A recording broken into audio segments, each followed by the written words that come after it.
yes, obviously the place that we come from is a big part of that, but there's also like a specific kind of queerness that I think that you and I both inhabit that says that like our sexuality, the thing that makes us freaks is the Mm-hmm. thing that makes us freaks, Mm-hmm. right? Like, and it is good to be a freak everywhere. Mm-hmm.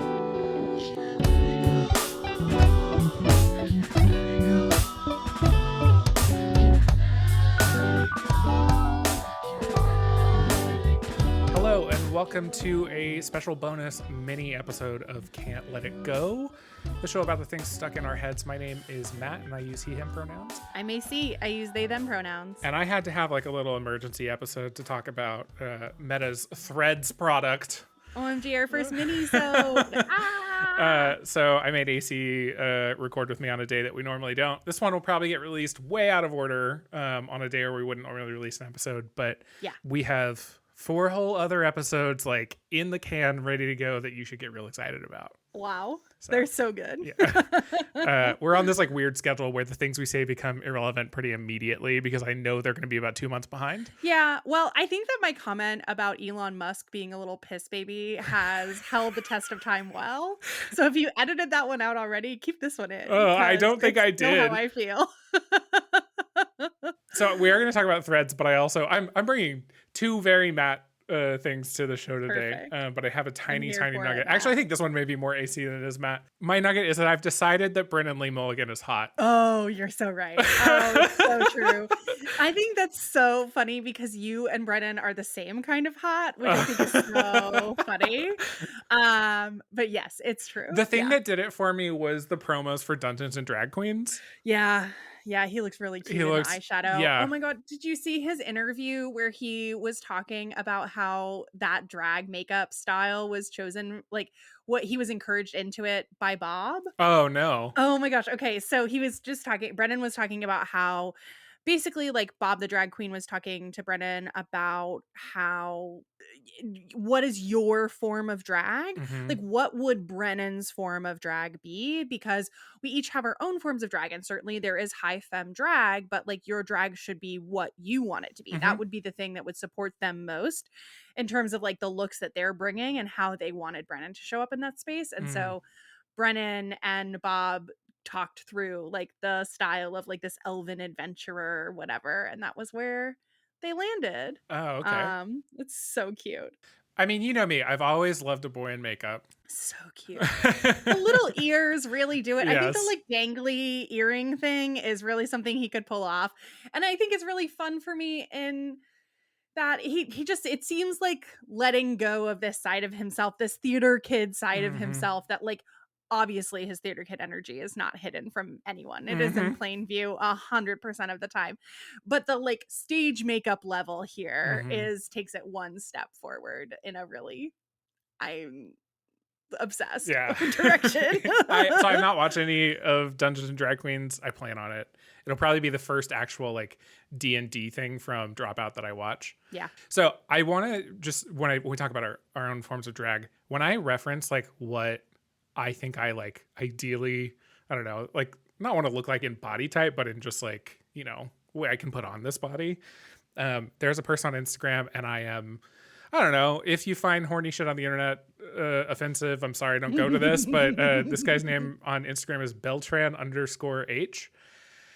And his look is like, I'm like, I don't know, he just like blends femininity with this like kind of ultra masculine thing that I find, 1, really attractive, but 2, I don't know, if I were like ideal ideas for like the things that I could put on my body. I love this. I really relate to this too, because I'm also someone who loves to ride that like line of masculinity and femininity. And like I have press-on nails right now, and it's like I have nails in like a boy way, like in like a boy long nails way. And that is just like what I keep thinking to myself. I'm currently wearing like an oversized shirt, a baseball hat, and press-on nails. So it's like I feel more like a drag queen out of drag than I do like an AFAB non-binary person wearing nails. So I actually think this weirdly brings us directly to Threads, or at Well, least we'll circle back to this moment at some point. AC, what is it like? Just give me a general feeling on Threads today. oh my god. Okay, a general vibe on Threads today is I'm having fun. I am enjoying it. I think that it's really fun. I think that it's very interesting, and I think that there are like new formats that are riffing on older formats that are exciting, like the photo slider and Mm-hmm. how people are starting to get creative and including brands are starting to immediately get really creative with its use. Yeah. So, I think my vibe is I'm having fun. I'm enjoying it so far. I think that's where I come into it too. So, really quickly, if you're not aware, Elon blew up Twitter last week. It basically stopped operating for 2 days by Oof. some self-imposed rate limitations that may or may not be due to just stupid bugs that he's introduced by firing half the company. And Meta was like, you know what? We've been building this Twitter competitor in the background. It's been rumored for forever. We're just going to launch it. Like, this is the time. It's not 100% ready, but now's the time. Yeah. And because it's Meta, a company that I've criticized a lot publicly and on the internet, people have a lot of feelings about it. Yeah. But it has reached 100 million users in under a week, which is the fastest growing app basically of all time. Yeah. I think it's because there's this phrase called network effects. It basically just means that when people use something, other people will use it. Like, Yes. that is me oversimplifying, but like, especially with social networks, network effects are critical because if you want a place to be social, you have to have the people there for it, right? So if you want your social network to be successful, having the people there from the literal first second is the easiest way to do that. And since Threads is just using Instagram accounts, people can click one button and have a Threads account. Yeah. I think the one button effect here shouldn't be underestimated too. I actually think that one of the smartest things that Threads did in like nesting itself within Instagram overall is allow users and brands, right, to immediately migrate their followers and Mm-hmm. following lists. It's not perfect. I'm still finding some people who I know that I Mm-hmm. followed on Instagram when they've created their Threads accounts, I haven't automatically followed them.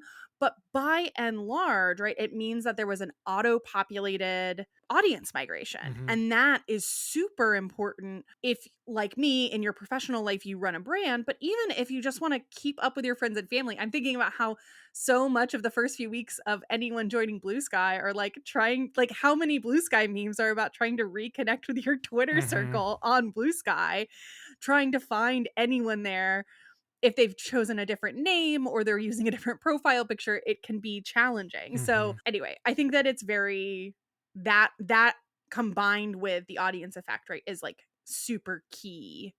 Or the network effect, Yeah. sorry. What the Yeah. words that you said fell out of my Yeah. brain. Like that really helped it rise quickly. Yeah. So speaking of Blue Sky, I actually, so if we, I know there's plenty of other like competitors out there that have popped up since Elon bought Twitter, but there's three that I think are important. There's Mastodon, there's Blue Sky, and there is Threads. Yeah. I think the others are small players that will in the future not exist.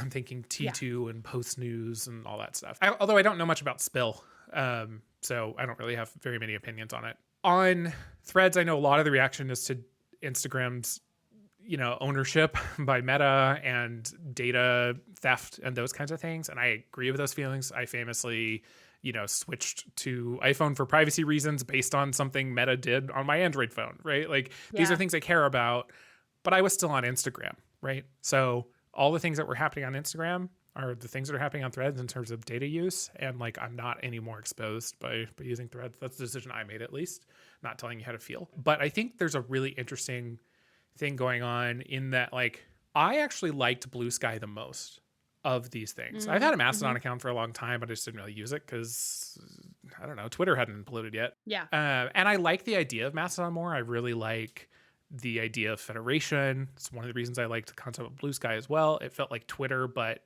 in the future federated. Yeah. And I find because of all of that, that Threads, while having Threads have the people, which is the reason I'm using it, the reason I'm having fun, but also it's fundamentally built on top of this idea of federation. Like that hasn't launched yet. Yeah. But I find that I don't think it's going to be a situation where Meta's like, oh, actually we decided not to federate. I think it gets them too many things for them not to do it. Yeah. But this idea that I can like use Threads, be comfortable there, and then be like, you know what?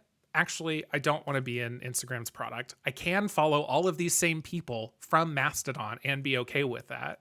Right. Yeah. And like that's a network I can maintain. And sure, like people have to get used to like moving over to a new account, or maybe they'll have an account transfer process the same way Mastodon does. That's all fine. I can still get the content from this network there. 100%. Right. And they can follow me. Right. So one of my full circle back to sex content online, right, is I find the value of adults being able to be adults on the internet, right, in whatever way that is, to be an extremely important thing for me personally. It's something I care a lot Yeah. about, right? Like one of the revelations of Tumblr back in the old R.I.P. days was Not RIP. It's still a right. functional Yeah. platform, and it's actually pretty good. And I've Yeah. been considering getting back on it lately, just like John Green. Anyway. The one of the revelations there was that, I don't know, when I was 20, this idea that you could be a full person, including all of the like non-sanitized parts of you, right? Yeah. I could be talking about how much I loved Doctor Who and also like reblog a hot guy, you know, that didn't have very many clothes on. And like that was the person that I was at the time, right? Yeah. Like it's honestly partially the person I am now. And I was like, gonna say, you said it before I did.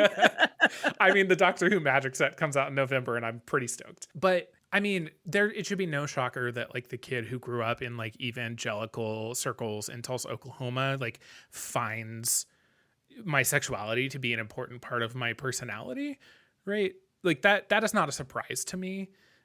This idea that not necessarily like just being gay, but like just like sexuality as a concept is important to me and important to express. And so many places online, due to a variety of reasons, due to FOSTA SESTA, due to Apple's prudishness, right? Due to the new satanic panic, Yeah, it was like the overall desexification yeah, of culture. have become sanitized in this way that I find really gross and frankly upsetting. Like I get sad about it, right? Yeah. It makes me very sad some days. And people, I don't know, people like try and make that. So you want porn on your Twitter clone? I'm like, I mean, yeah, I want it. That's a part of my life. Yeah. Like should it not be an option for me? Yeah. If that's the thing that I want to exist, right? Or if I just like want to be a full human. And anyway, I say all that to say that like the idea that I could still make that content and say, you know what, my stuff can be on Threads, but it doesn't, like, I'm going to go exist in this other server and all the people that were on Threads can follow that. Yeah. That's interesting to me. Interesting to see think, how it's delivered, but yeah, I really think the federation part is very interesting in the future, right? As more platforms move to that federated model, and like the content sharing implications I think are very interesting. And like especially in a world where maybe API is more limited than we want it to be, right? Federation offers really great tools to people who run multiple accounts in multiple places, whether that's for your personal interests, yourself, or a company that you work for, right? Like it has really, really interesting broad implications. I also want to say, like, to the point of like being a whole person, I think like, yes, obviously the place that we come from is a big part of that, but there's also like a specific kind of queerness that I think that you and I both inhabit, that says that like our sexuality, the thing that makes us freaks is the thing that makes us freaks, right? Like, and it is good to be a freak everywhere. It does not mean that I should have to limit myself when I am engaging with other consenting adults in ways that other adults are consenting to. I should not have to tailor myself to that conversation, right? And I wanted to ask you, have you ever read this book called The Faggots and Their Friends Between the Revolution? I think is what it's called. Okay. Yeah, I'm going to look it up, but it's I'm going to send you a copy. Okay. It's very good, and I think you would really like it, and touches on a lot of those themes of like belonging and queerness and sexuality from like a 70s gay boy fag fairy, delightful, love it kind of way. There was like this, I don't know, describe yourself in these things, you know, kind of meme going around a few months ago. And one of the things in my top 10 was just like kink as an expression of my queerness.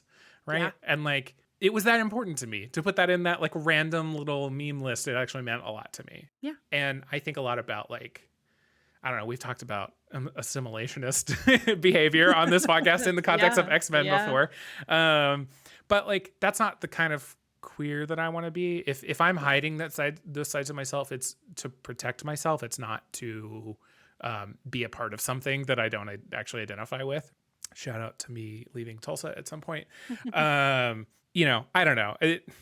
I feel that. I feel like if I'm going to be queer, let me be queer, and let me do that in a way that is adult and lets me be a full person.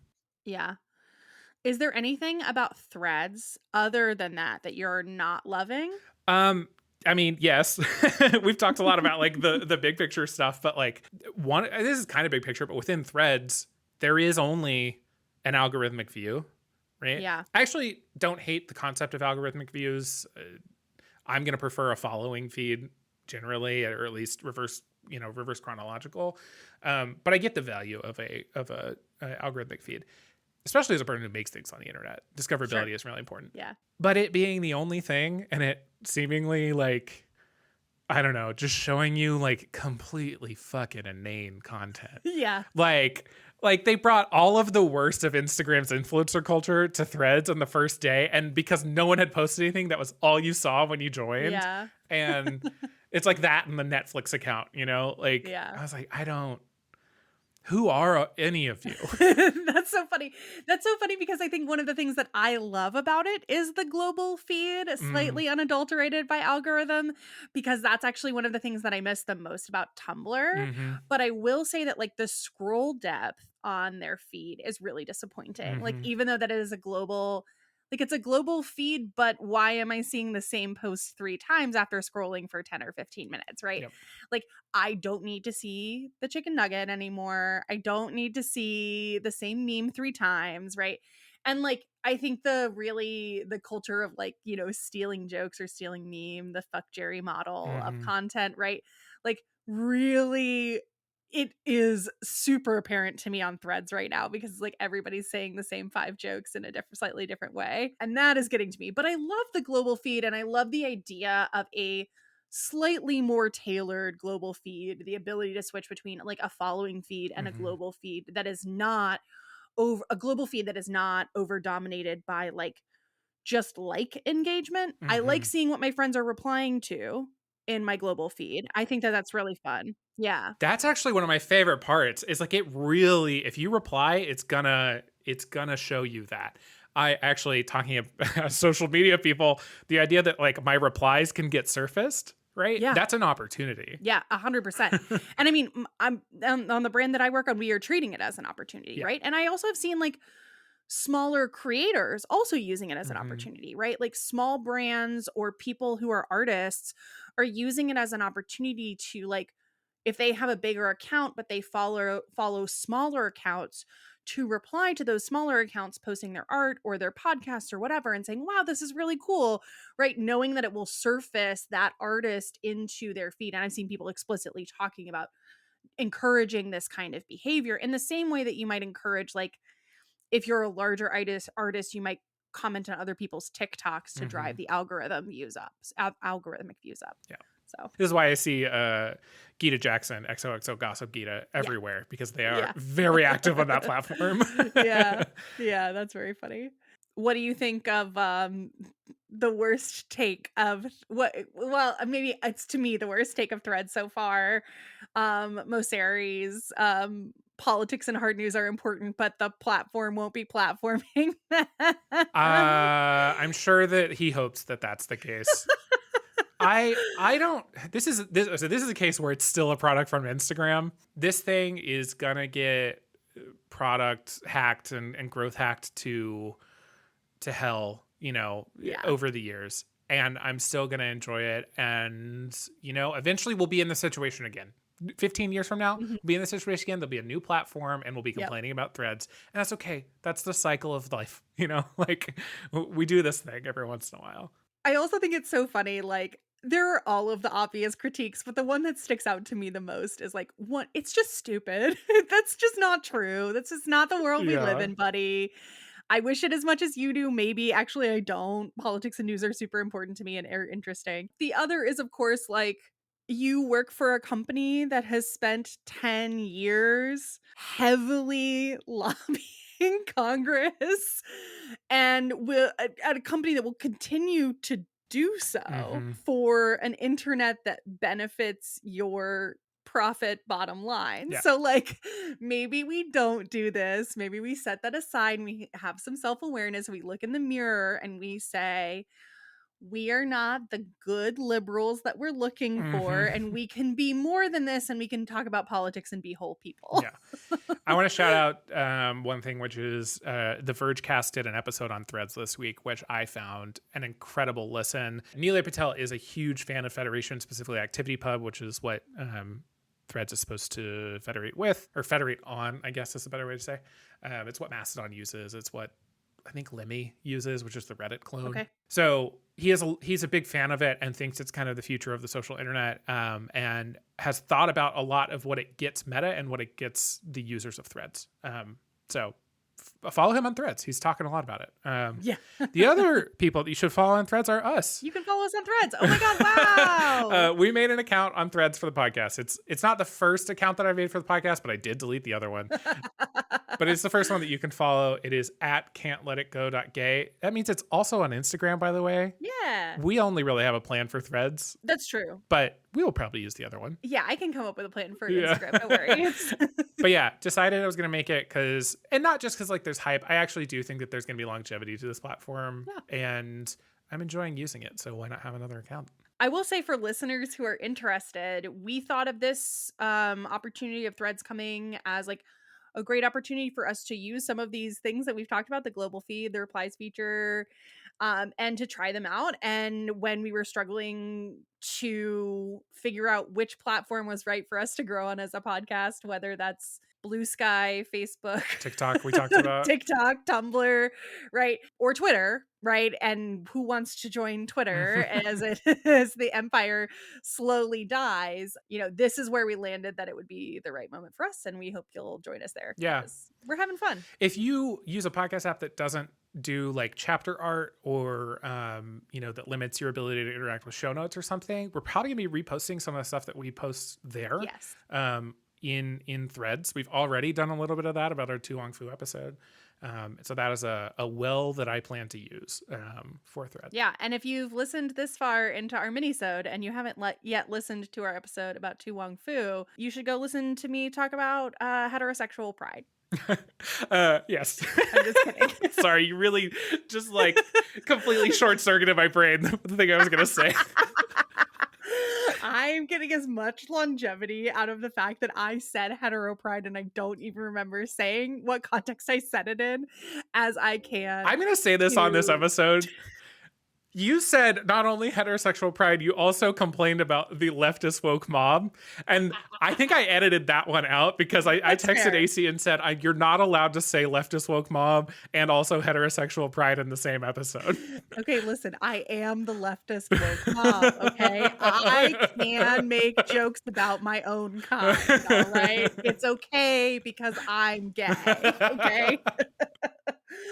Anyway, I promise not to do that to you twice in one episode again in the future. And listener, if you think that's a funny little joke, I think you'll enjoy our episode on Tu Wong Fu. The thing I was gonna say before you short-circuited me was that Jared in the Worst Garbage Discord said today that he would have appreciated knowing more than an hour into the Tu Wong Fu episode that it stars Patrick Swayze. Oh no. Apparently we didn't set that up that well. Oops.